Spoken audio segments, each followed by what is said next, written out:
Hey, it's Kanisha again from English Math and More, and this is a quick video about clauses. Okay?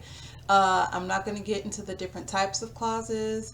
I'm not going to get into all the ins and outs of clauses, although clauses are pretty simple. But I just want to define what a clause is. So, it's a clause something or someone wearing a red suit and walking around talking about ho ho ho? Is a clause a part of a lengthy document deemed important? Um, Usually something legal in nature. Page 47, section 12, article 34, clause 3 states blah blah blah, etc., etc. Heretofore and wherefore art thou? No.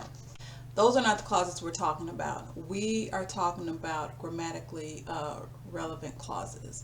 And in English grammar, a clause is simply a subject and a verb. And I know some of you are going to say, no, it's not just a subject and a verb, it's a subject and a predicate.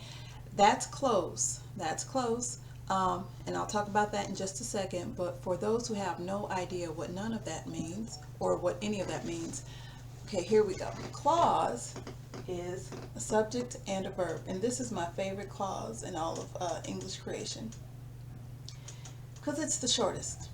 All right? I am. We have a subject and a verb.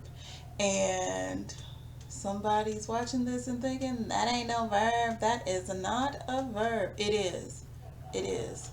Am is a be verb. Okay? Is, am, are. Those are be verbs. If something is to be, it exists. And existing is an action. Ergo, exist is a verb, be is a verb. Am is a conjugate of a be. Therefore, it's a be verb. I is a subject. And subjects can be nouns or pronouns in the most basic sense. Don't go there with me. Just roll with it, okay?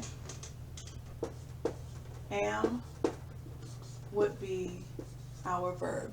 Now, there are some people who are going to argue in favor of a clause being a subject and a predicate. And a predicate is more or less, do I want to call it a verbal? I'm going to call it a verb phrase. Okay? I'm calling it a verb phrase. So that would mean that there'd be information after this verb that tells us something about the subject. So I am, what am I doing? I'm sewing. All right? I'm sewing. Okay? Am sewing would be a predicate.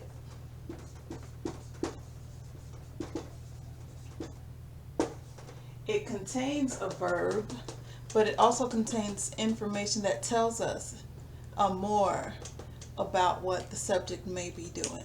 So, for example, if Dad asks me if I'm sewing, I can say, I am.